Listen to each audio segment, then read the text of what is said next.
또 은혜를 구하는 마음으로 기도하시기를 바랍니다.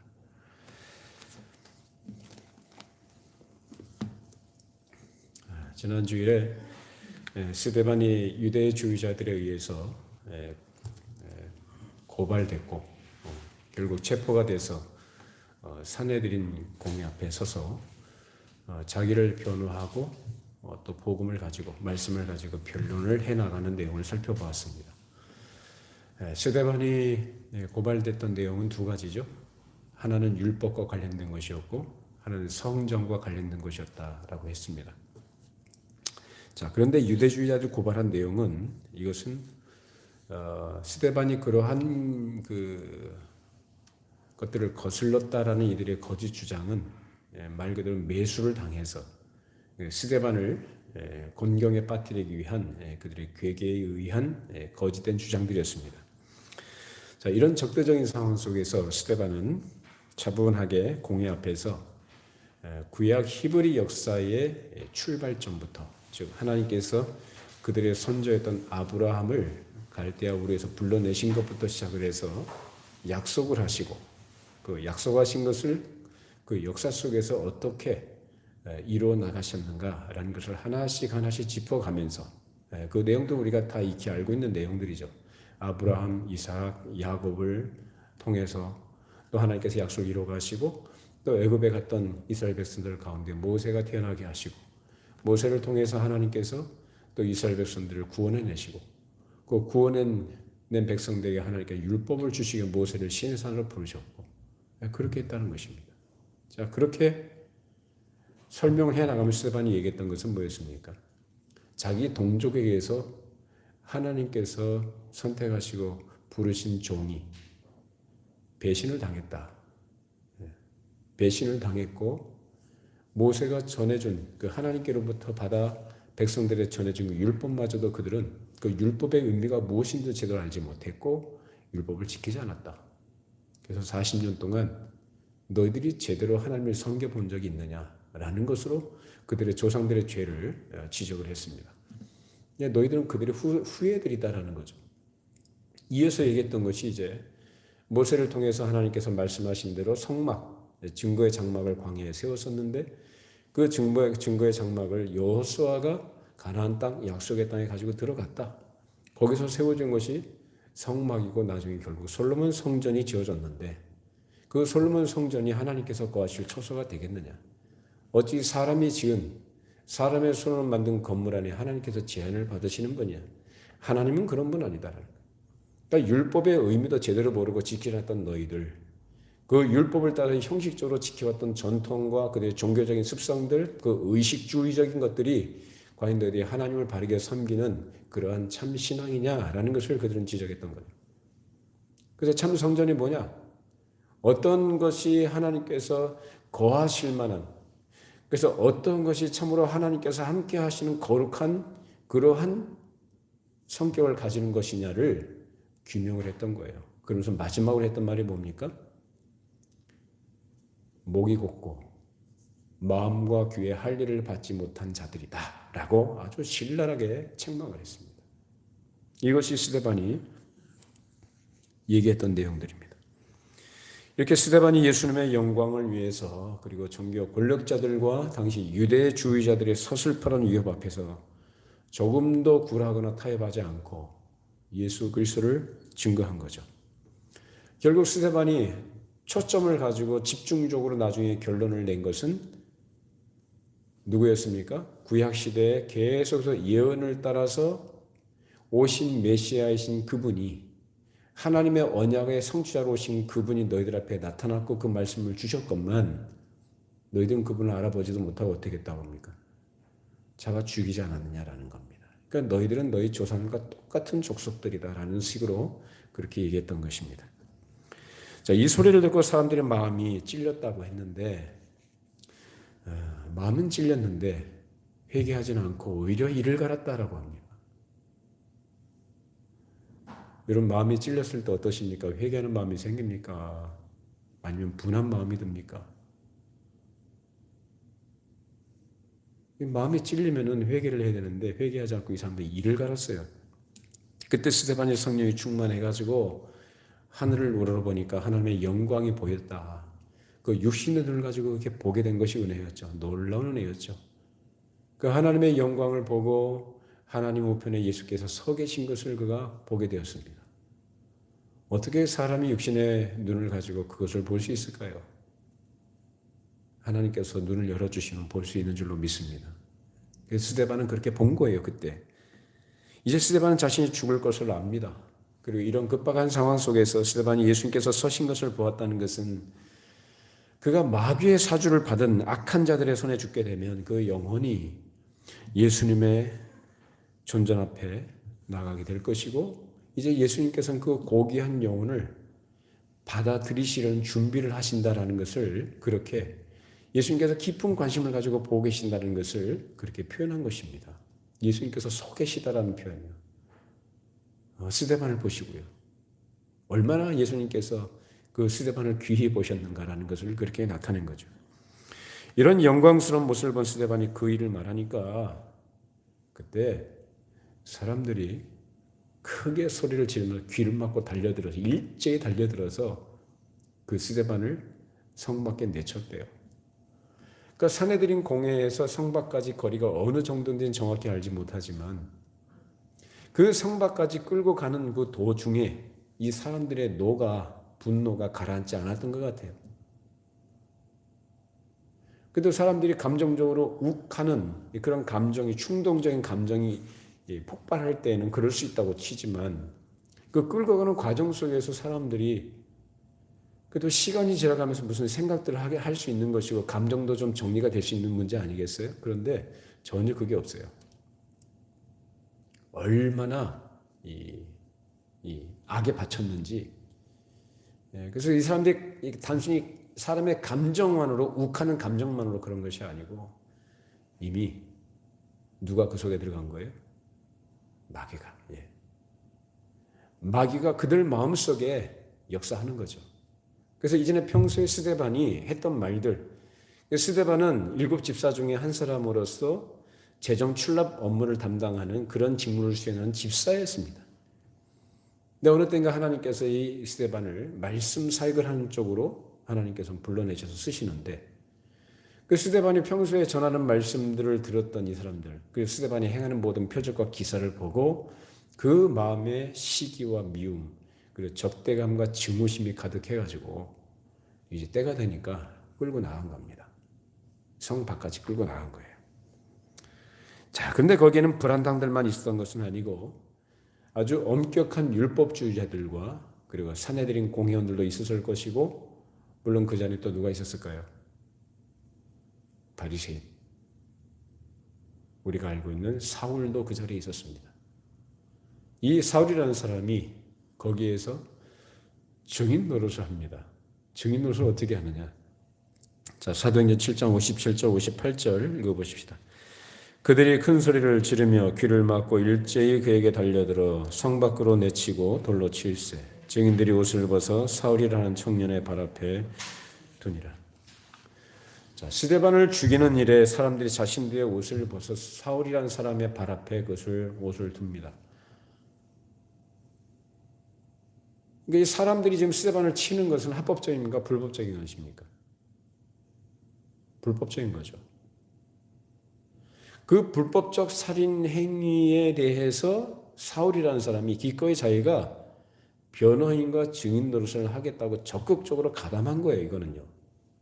이것이 왜 불법적이냐면, 지금 산헤드린 공회에서 지금 뭐 하고 있었습니까? 재판이 진행 중이었잖아요.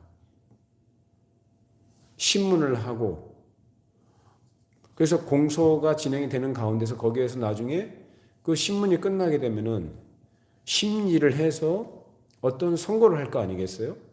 만약에 이 사람이 정말로 지은 것이 죄가 확실하다 그러면 뭐 사형 선고를 하든지 뭘 하든지, 그러면 그 선고에 따라서 그 사람을 죽이든지 말든지 해야 되는 것 아니겠습니까? 그러니까 아무리 산헤드린 공회의 권력이 막강하다 할지라도 사형 선고를 한다서 바로 죽일 수 있는 것도 아니잖아요. 유대인들이 그토록 증오했던 예수님을 죽일 때 자기들 마음대로 못 죽였기 때문에 누구 앞에 끌고 갔습니까? 빌라도 앞에 끌고 간 거 아니겠습니까? 로마 총독이 승인하지 않으면 못 죽이는 거예요. 근데 이런 모든 법 절차를 무시하고 불법적으로, 그것도 변론 중에 있었던 그 피고를 그냥 끌고 나가버린 거예요. 끌고 나가서 그냥 돌로 쳐 죽인 거예요. 그것이 얼마나 불법적이고 악한 살인 행위였는지. 그런 자리에 변호인과 증인으로 사울이 서 있었던 것입니다. 우리가 알기로 사울은 길리기아 다소 출신입니다. 앞서 스데반이 길리기아 회당에서 변론을 할 때에 그 변론을 사울이 들었을 것입니다. 그래서 그 변론을 들으면서 이 스데반이라는 사람이 얼마나 언변이 출중하고 지혜와 지식이 충만했는지, 그것을 듣는 사람들이, 함께 상대했던 사람들이 감당해내지 못했다고 했어요. 그 정도로 그 출중한 언변을 갖고 있었던 사람이었고 지혜와 성령이 충만했던 사람이었습니다. 이런 것들을 사울이 회당에 와서 들었을 것이고 거기서 깊은 생각을 하지 않았겠습니까? 사울은 감정적으로 충동에 의해서 행동하거나 뭘 결정하는 사람이 아니라는 거예요. 후일의 사도 바울이 기록한 그의 서신서들을 보면, 그리고 그가 집대성한 로마서 같은 경우, 기독교 교리의 어떤 중요한 내용들을 다 담고 있지 않습니까? 그렇게 아주 치밀하고 조직적이고 그것을 위해서는 깊이 사색을 해야 되는 것이고, 그 생각을 하면서 논리적으로 그것을 전개해 나가는 특성이 바로 사울이 가지고 있었던 인격이었고 특성이었습니다. 성격이었고. 근데 그런 사람이 스데반을 봤을 때, 그가 말한 소리를 다 들었을 때, 특히 사내들인 공회에서 그가 변론하는 것을 들었을 때 어떤 생각을 했을까요? 아주 신중하게 하나하나 살펴보면서 생각을 했겠죠. 결국 그 스데반에 대해서 사울이 내린 평가와 결론이 뭐였냐? 이놈은 그냥 살려둘 놈이 아니다 라고 결론을 내린 거예요. 그만큼 이 사울이라는 사람은 아주 치밀하고 논리적이면서도 그렇게 신중하게 하나씩 살펴보다가 자기가 어떤 결론에 이르는 확신을 갖게 되면은 더 이상 두말하지 않고 뒤도 돌아보지 않고 밀어붙이는 아주 강하고 아주 철두철미한 성격의 소유자라는 것을 이 사건에서 볼 수가 있는 것입니다. 결국 스데반에 대해서 사울이 내린 결론, 그 스데반이 가르치는 것은 정당하지 않고 유대주의와 율법에 어긋나며 이런 것들을 없애버리지만 안 되겠다라는 생각을 한 것입니다. 실제로 스데반이 사내들인 공회 앞에서 한 말을 들어보면은 비바리새인적이었습니다. 비바리새인적이라는 것은 당시 유대주의에 충실했던 사람들, 특히 바리새인들, 그리고 사울이라는 사람이 갖고 있는 생각과 사상, 그들의 가르침, 그들의 확신과 대척점에 있는 거예요. 그래서 스데반은 실질주의 그리고 본질주의적인 그런 사상과 사고를 가지고 있었기 때문에 서로가 맞지 않았던 것이죠. 그럼 바리새인들이 갖고 있는 그들의 성향, 사고는 무엇이었을까?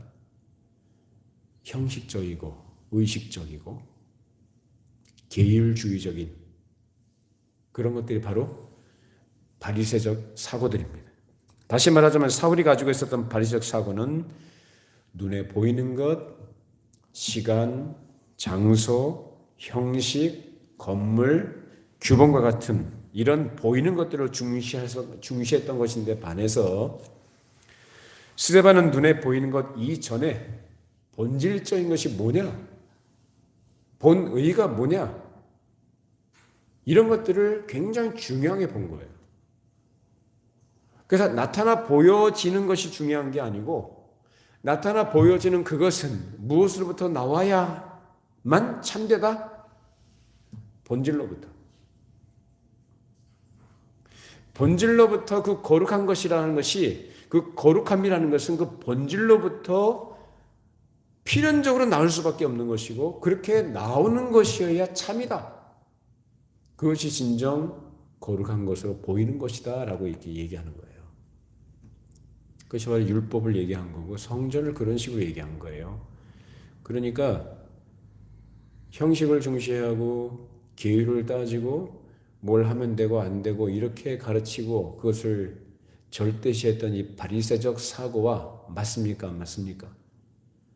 안 맞는 거죠. 그러니까 충돌할 수밖에 없는 거예요. 아주 큰 충돌이죠. 그 바리새적 사고라는 것은 유대의 전통이에요, 전통. 이걸 건드려요? 그건 영리를 건드리는 겁니다. 그럼 결국 어떻게 되는 거예요? 둘 중 하나는 죽어야 되는데 누가 죽어요?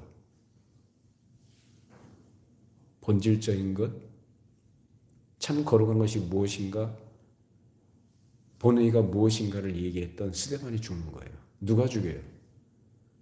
유대주의자들이.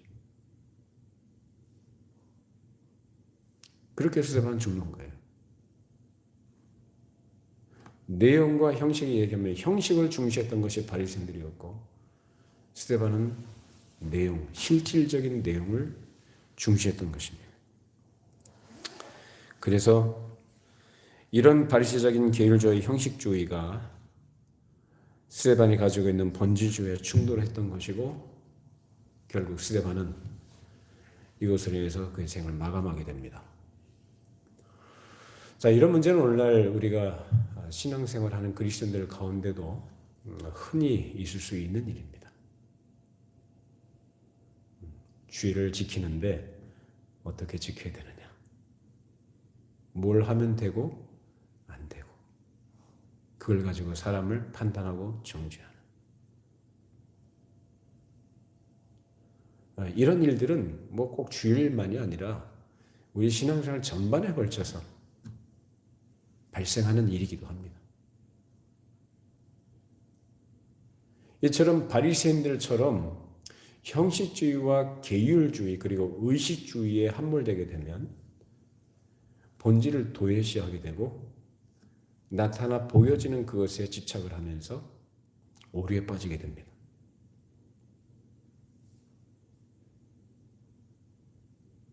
율법의 정신이 뭐냐? 유대인들은 그걸 알았어요? 몰랐어요? 몰랐어요. 성전이 뭐냐라는 그 본의가 뭔지를 알아요? 몰라요? 몰라요. 성전이 거룩하다고 한다면 그 왜 성전이 거룩하냐라는 걸 몰라요. 거긴 관심이 없어요.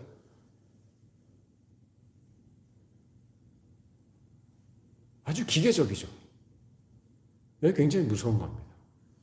자기를 속이기도 하고 자기 스스로 속을 뿐만 아니라 다른 사람도 죽입니다. 거기 안 맞으면.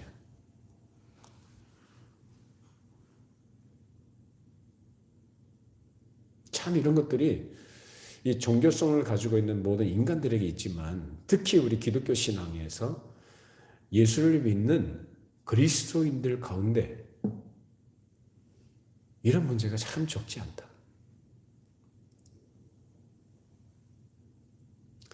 여러분 하나님 말씀을 잘 배우시고 잘 이해를 하시고 하나님께서 왜 그 말씀을 하셨는가 본의를 잘 깨달아 가시면서 눈에 나타나 보여지는 어떤 그런 것들에 여러분 집착하고 연연하지 마시고 여러분의 마음의 중심, 순전한 마음으로 참된 믿음으로 하나님 앞에 서시고 말씀을 따라가시기를 바랍니다. 그렇지 않게 되면 이 바리새적 사고에 갇혀서 시간 낭비하고 에너지 낭비하고 자기뿐만 아니라 다른 사람마저도 죽입니다. 아마도 저도 그런 경험이 있고요. 과거에 그런 오류에 빠져 있으면서 그것이 오류인지도 모르고 지냈던 때가 있었거든요. 사울이 스데반을 죽이는 일에 앞장서고 적극적으로 가담했던 것은 누구를 위한 열심이었나요? 자기를 위한 열심이 아니에요. 그건 분명했어요. 누구를 위한 열심이었어요? 하나님을 위한 열심이었어요. 근데 오히려 하나님의 영광을 짓밟았던 거예요. 우리가 그럴 수 있다는 거.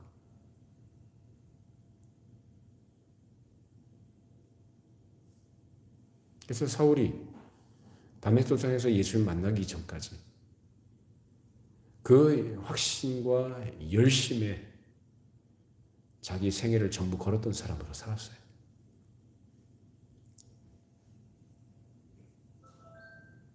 그래서 우리에게 필요한 것은 말씀을 전하는 자는 바르게 그리고 정직하게 전해야 되는 것이고, 말씀을 듣는 분들은 말씀을 순전한 마음으로, 겸손한 마음으로 말씀을 받으시고 그 가르침을 깨닫게 하시는 성령님의 은혜를 구하시면서 여러분 믿음 생활을 해나가셔야 됩니다. 그런 은혜가 우리 모두에게 있기를 바랍니다. 그게 아니게 되면 이 바리새인들처럼 된다니까요. 자기가 어떤 오류에 빠져 있는지도 모르고 그저 자기 확신에 빠져가지고 그냥 열심낸다. 우리 기독교 신앙은 그런 거 아닙니다. 스데반적 사고, 스데반적 해석, 스데반적 삶이 바로 성경에 가르치는 기독교적 신앙이에요. 거룩하다는 것은 어떤 형식과 의식 또는 계율을 지키는 데 있는 게 아니고 하나님 말씀 자체가 거룩한 것이고 그 말씀의 의미를 바로 이해하고 말씀의 목적을 따라서 생활 속에서 내 태도를 바르게 하는 거예요. 그게 뭐라고요? 거룩한 거. 내 생활 속에서 태도를 하나님 앞에서 태도를 바르게 하는 거예요. 생각이나 품성적인 것이든지 소원하는 것이든지 바라고 기대하는 모든 것들이 하나님 앞에서 순전하고 바르게 되어야 된다.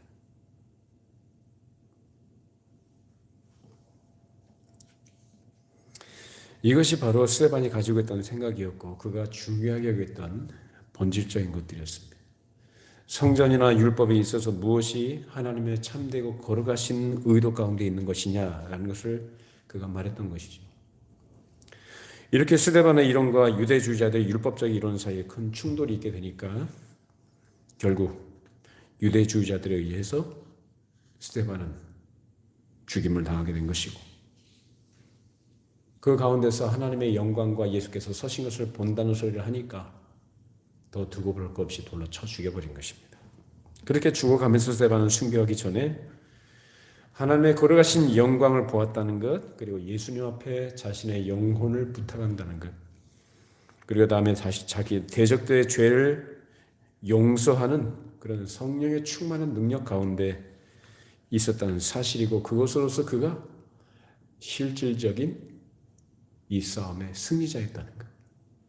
죄가 그를 지배하지 못하고 성령이 그를 온전히 지배하고 있었다는 것, 그의 다스림 속에 있었다는 것이 거기서 드러납니다.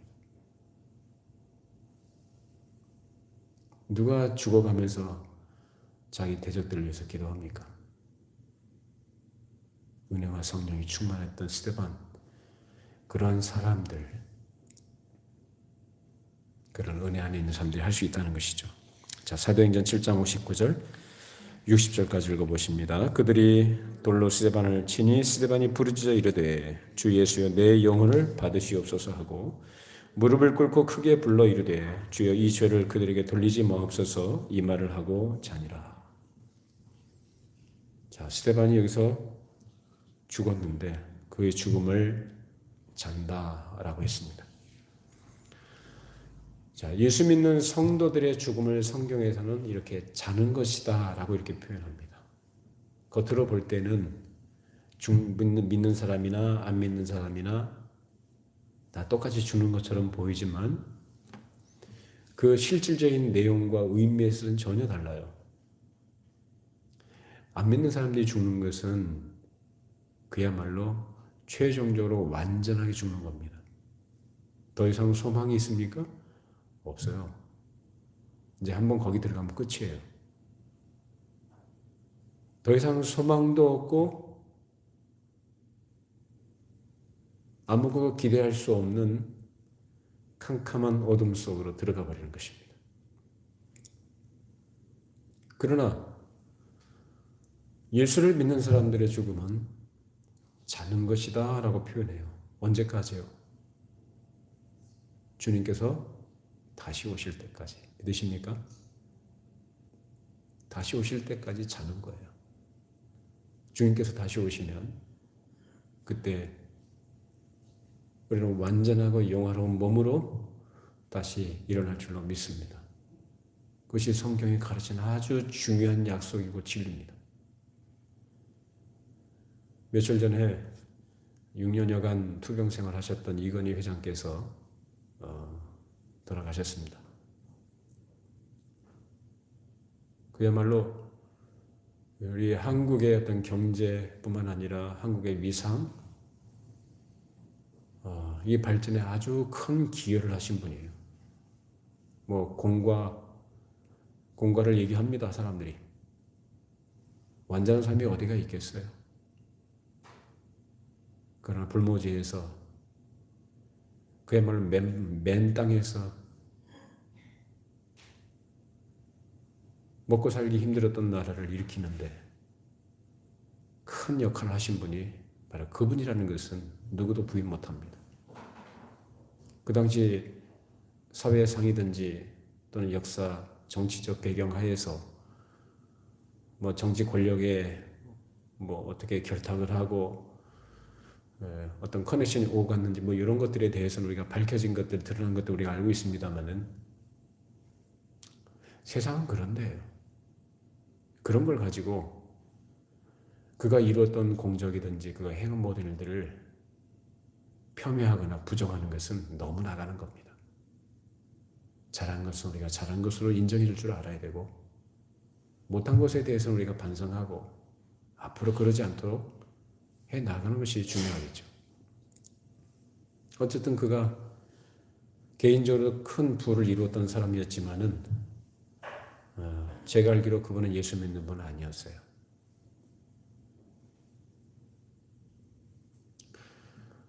여러분, 우리가 세상에서 말하는 그 조건들과 사람들이 원하는 그런 것들을 다 원하고 뭐 얻고 누리지 못하더라도 우리가 예수 그리스도 안에서 구원받은 하나님의 백성됨,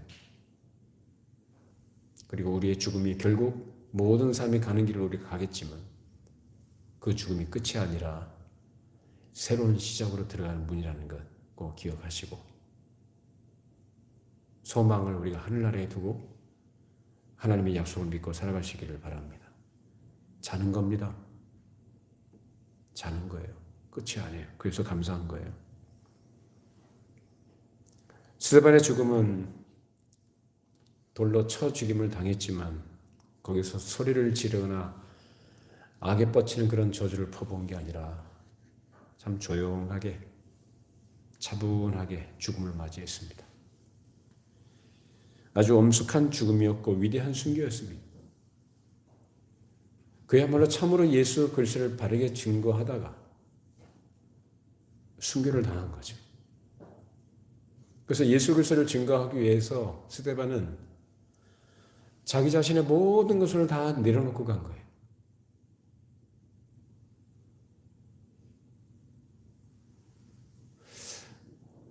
어떤 분이 저한테 그런 말을 하더라고요.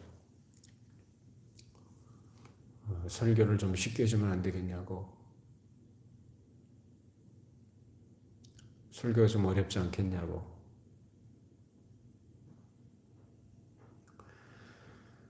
성도들 삶의 형편을 생각하고 어려운 마음들을 또 만져주기도 하고 위로해주면서 힘도 좀 공급해주고 격려해주고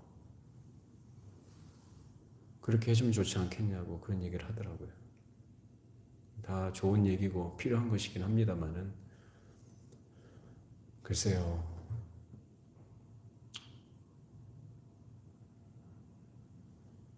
하나님의 약속과 하나님의 은혜 안에서 그런 것들을 우리가 누릴 수 있고 또 우리에게 주어진 것이기도 하고 하지만은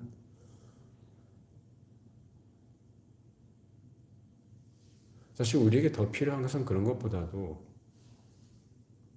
교회가 뭔지에 대해서 더 바르게 알아야 된다고 생각을 하고 복음으로 인해서 복음이 어떻게 전파되었고 그 복음이 전파되는 과정 속에서 하나님께서 또 그를 통해서 사람들을 세우신 사람들을 통해서 어떻게 일하셨는가 그런 가운데서 그들이 어떤 역할과 하나님 앞에서 자세를 가졌는가 그 교회가 어떻게 세워져 형성되어 나갔는가라는 것을 아는 것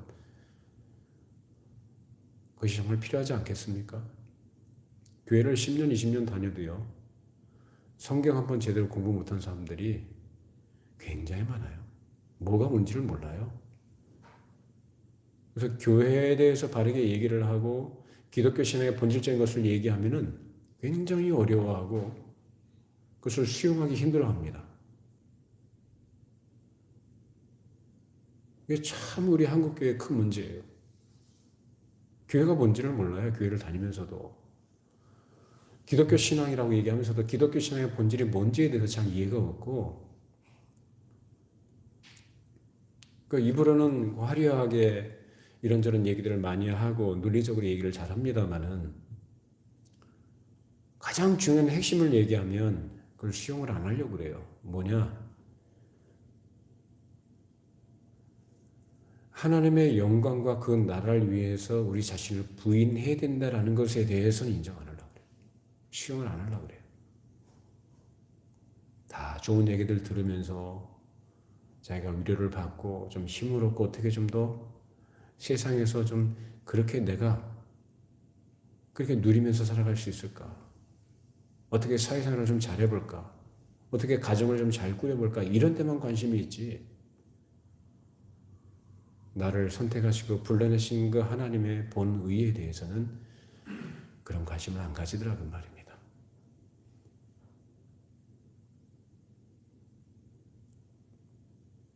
교회는 양이 아니고요. 질입니다. 전 여러분들 한 분 한 분들이 정말 소중하게 여겨지고 제가 다른 건 못 줘도 여러분들 위해서 다른 것을 못해도 이것만큼은 제대로 좀 전해주고 싶고 같이 하고 싶고 그 안에서 은혜를 누리고 싶습니다.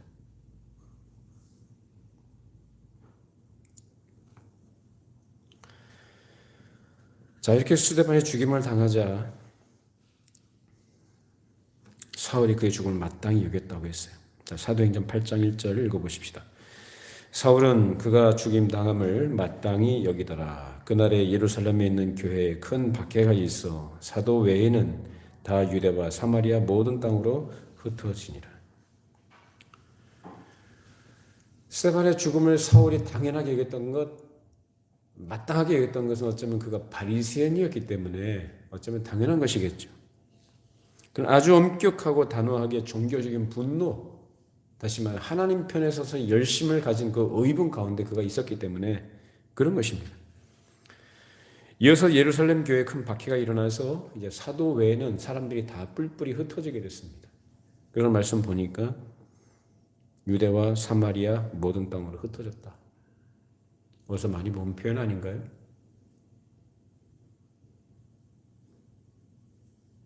예수님의 지상 명령 기억하시나요?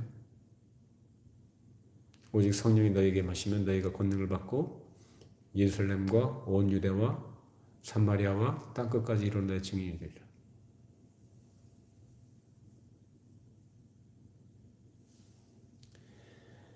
유대와 사마리아 일로 흩어졌어요. 예루살렘 교회가. 교회에 모여서 서로 유무상통하면서 참 전형적이고 표준적인 교회로서 세워져 나가다가 그 교회의 능력이 어느 정도인지 드러날 때 문제가 생긴 겁니다. 새로 들어오는 사람들이 자꾸 늘어나고 그 가운데 거듭나지 못한 사람들도 있었고 아직 어리고 미성숙한 그리스도인들이 있다 보니까 무슨 일이 있을 때 그 문제를 조용히 차분하게 처리해 나가지 않고 자기들끼리 쑥덕쑥덕 계속 말을 만들어냈습니다. 그렇게 불평을 자꾸 해나가니까 그로 인해서 원망이 생겼던 것인데, 그 문제가 바로 헬라파 유대인들의 과부가 매일의 구제에서 빠지게 된 것이 바로 그 문제였습니다. 사람이 일하다 보면 그렇게 실수도 할 수 있는 건데, 이런 문제들은 사람들이 모인 것이면 어디라도 생기기 마련이지만 교회는 사실 좀 달라야 됩니다. 그런 문제 자체가 발생하지 않는다는 게 아니라 그런 문제가 발생했을 때 어떻게 그 문제를 처리해 나가야 하는 것, 그런 방식과 태도에 있어서 교회는 세상과 달라야 된다는 거예요. 그런데 왜 그런 원망들이 생겼냐?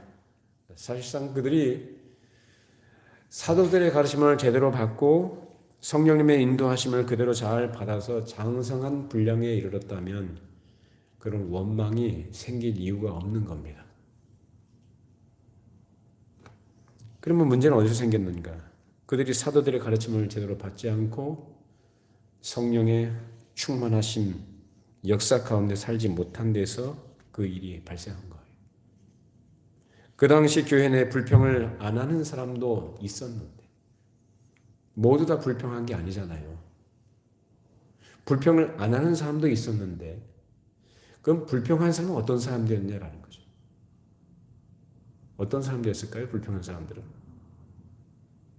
사도의 가르침을 잘 받은 사람, 그래서 성령의 충만한 역사하심 속에서 생활하던 사람일까요?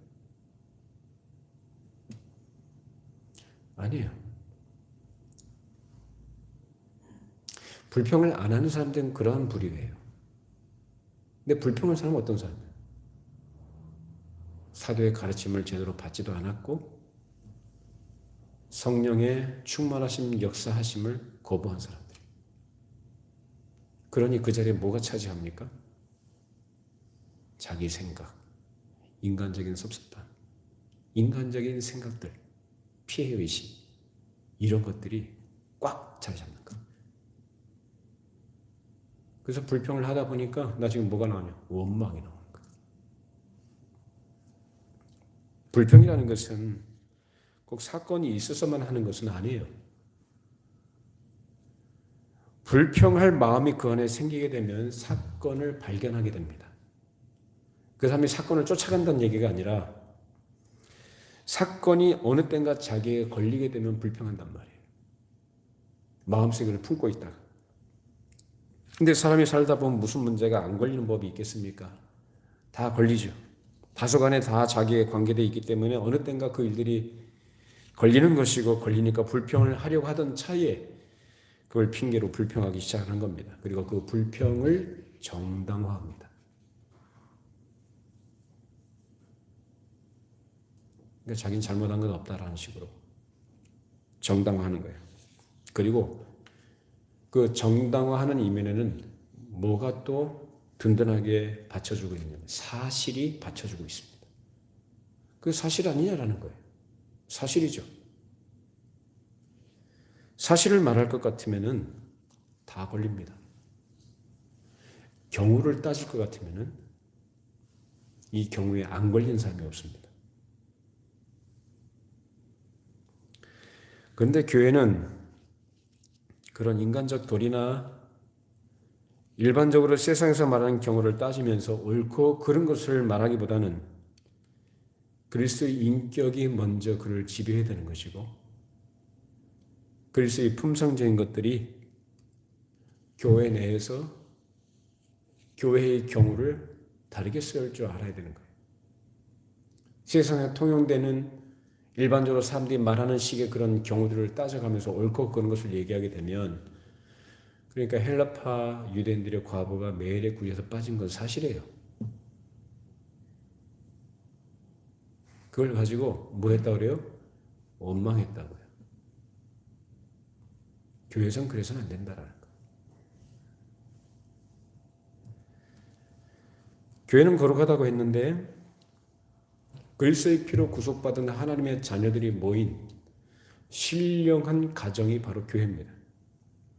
그런 신령한 가정에서 뭘 할 때에 세상에서 말하는 경우를 따진다는 것은 분명히 사도의 가르침을 제대로 받지 않아서 교회가 뭔지를 제대로 모르기 때문에 항상 자기 자신이 당하는 괴로움이나 어떤 피해를 더 크게 생각을 하고 자기가 어떤 불이익이나 손해를 보게 된다고 생각을 하니까 그런 자기 이해타산을 할 때 큰 피해의식을 갖게 되는 겁니다. 그런 피해의식을 가지니까 교회나 하나님의 거룩한 가정, 신령한 가정이 어떻게 살려나가야 될 것인가에 대한 생각은 없는 것이고 인간적 경우를 따지는 겁니다. 이렇게 경우를 따진 사람들이 바로 헬라파 유대인들이었던 거예요. 그래서 이런 문제를 사도들이 지혜롭게 처리를 했고 그 문제는 일단락이 됐습니다. 그 이후에 교회가 잠시 안정이 됐고 뭔가 좀 해보려고 하던 차에 이 스데반 사건이 발생한 겁니다.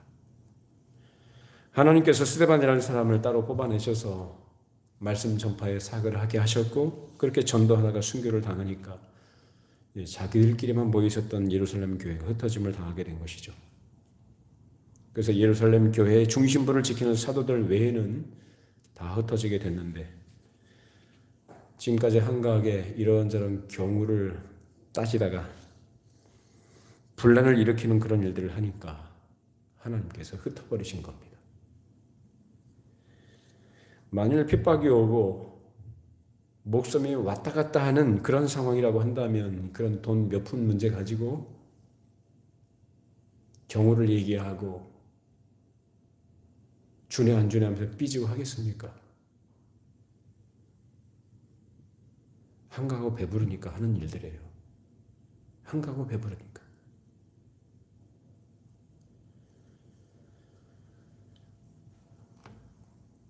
이제 목숨이 위태로운 상황으로 박해가 주어진 그런 상황 속에서 사실 이것은 하나님께서 그렇게 용인하신 겁니다. 교회에. 그렇게 핍박을 당하도록 하나님께서 용인하셨고 그런 목숨이 왔다 갔다 한 그런 상황 속에서 이제 너희들 어떻게 할 거냐. 하나님께서 그런 질문을 던지시는 거예요. 사람이 하나님 앞에서 이런 무서운 일을 당할 때 비로소 이런 돈 몇 푼이 중요한 게 아니라 죽느냐에 사느냐의 문제가 더 중요하다는 것을 알고 거기서 두려워하기 시작합니다.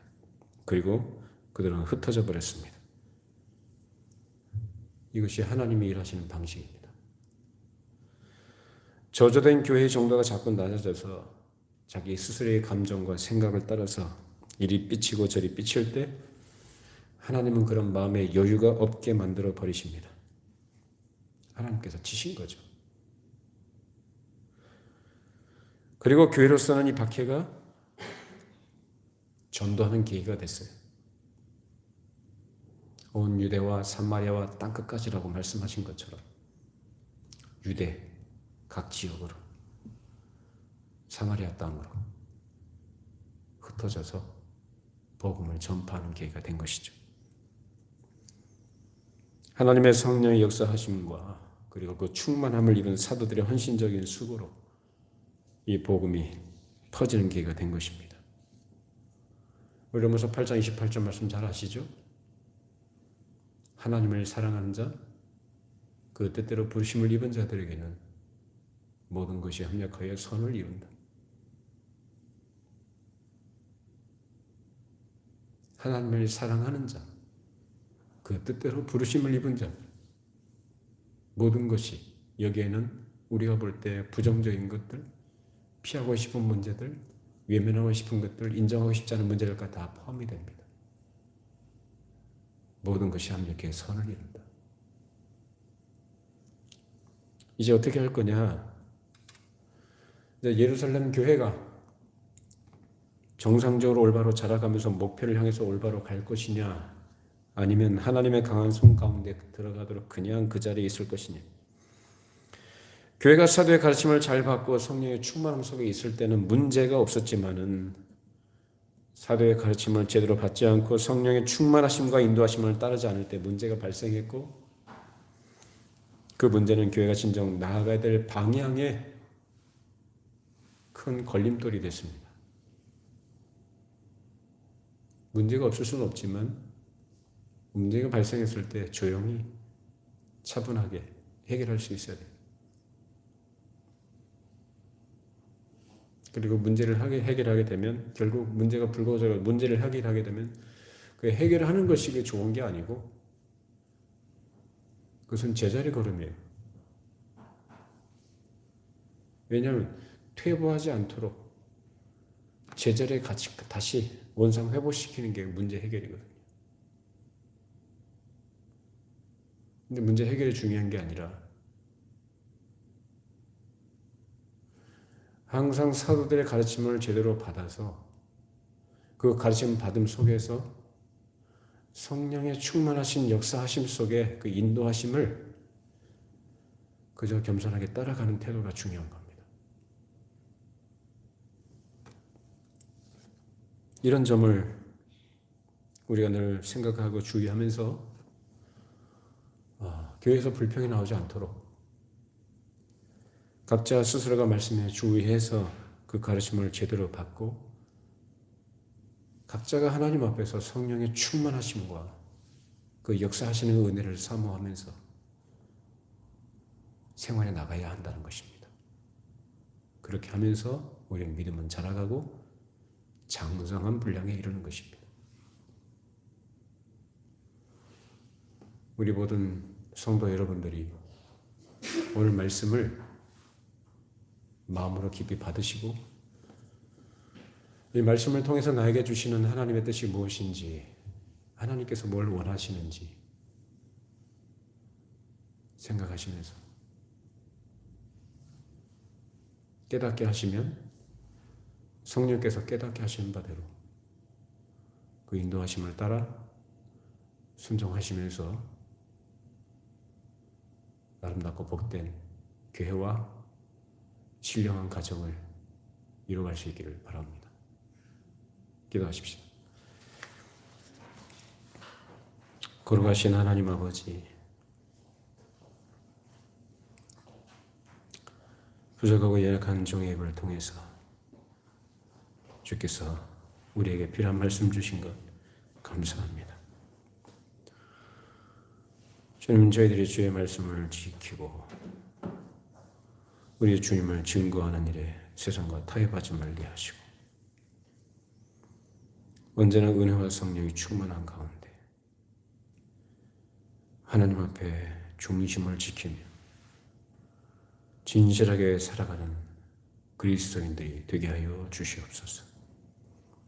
교회 안에 하나님께서 우리에게 말씀하시고 이끄시는 대로 겸손히 말씀을 잘 귀담아 듣고 모든 것을 주님께 맡겨드리고 성령의 충만하심과 인도하신 역사 가운데 순종하며 따라가는 주님의 거룩한 양무리가 되게 하시며 그리스도의 피로 세우신 교회가 진정으로 하나님의 거룩하신 영광이 드러나고 우리를 통해서 역사하시고 이루시고자 하시는 이 땅에 하나님 나라가 이루어지는 일에 우리 각자 한 사람 한 사람이 충성하게 하시고 사명을 잘 감당케 하여 주시옵소서. 예수님의 이름으로 기도합니다. 아멘. 네, 자리에서 일어나시겠습니다. 635장 찬송되겠습니다.